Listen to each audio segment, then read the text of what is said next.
Werbung. Ende August und jetzt über einen Adventskalender nachdenken, fühlt sich ein bisschen früh an, aber es gibt einen guten Grund dafür, denn ab jetzt gibt es den neuen Ab ins Bett Adventskalender zum Vorbestellen. Also jetzt schon bestellen und ein Häkchen hinmachen.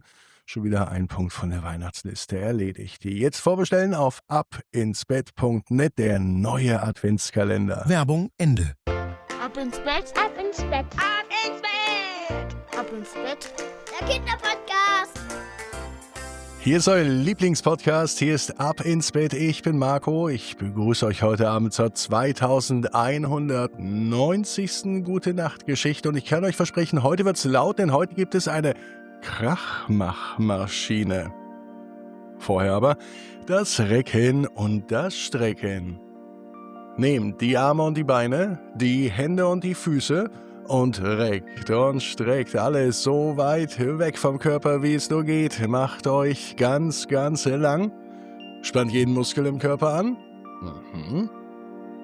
Und wenn ihr das gemacht habt, dann lasst euch ins Bett hinein plumpsen und sucht euch eine ganz bequeme Position.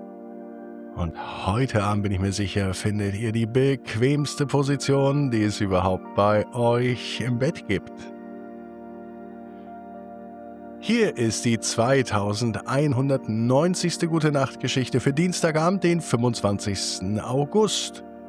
Greta und die Krachmach-Maschine. Greta ist ein ganz normales Mädchen. Es ist ein ganz normaler Tag. Es kann sogar heute sein. Greta sitzt gerade auf ihrem Bett, sie lauscht. Draußen hört sie, wie der Wind die Blätter rascheln lässt. Irgendwo im Haus knackt sogar die Heizung. Jeden Abend, immer wenn sie im Bett ist, wird es laut. Überall gibt es Geräusche und ihr Zimmer fühlt sich von Minute zu Minute viel zu dunkel an. Ich brauch was Lauteres, lauter als diese ganzen Geräusche, murmelt Greta und sie springt aus dem Bett. Sie holt ihre Bastelkiste hervor. Dann geht sie leise in die Küche, holt sich 2 alte Kochtopfdeckel, eine alte Handkurbel, dann noch 3 kleine Glöckchen.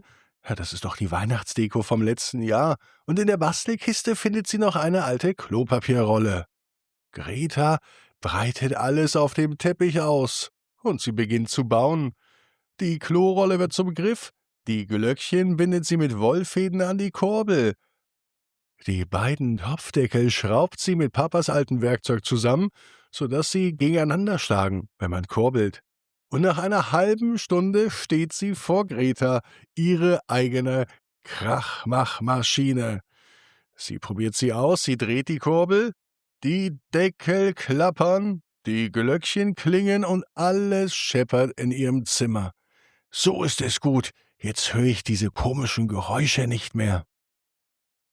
Als dann Greta später im Bett liegt, da hört sie wieder die Geräusche von draußen.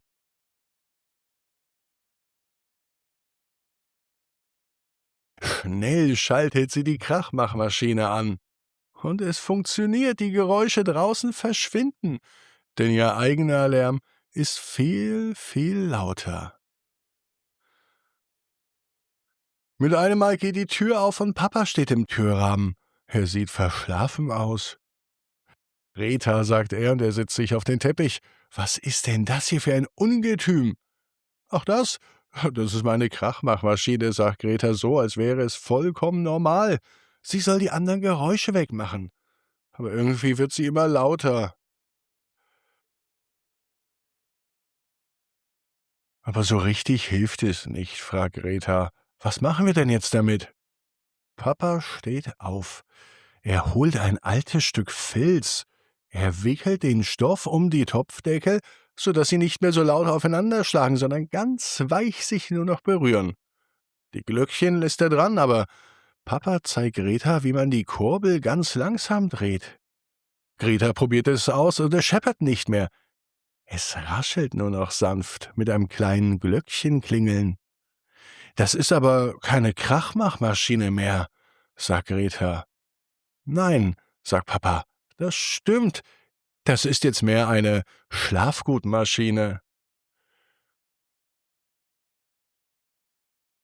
Papa gibt Greta einen Kuss auf die Stirn. Ich lasse die Tür ein Stückchen offen. Und wenn du mich brauchst, dann ruf mich einfach. Greta konzentriert sich auf ihre Schlafgutmaschine.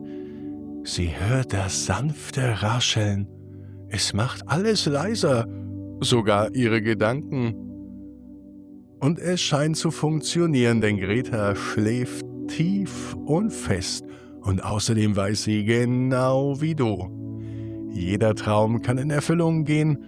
Du musst nur ganz fest dran glauben. Und jetzt heißt's, ab ins Bett, träum was Schönes. Bis morgen ab 18 Uhr auf abinsbett.net. Gute Nacht und bitte vergesst nicht, dem Podcast zu folgen und zu bewerten. Dankeschön.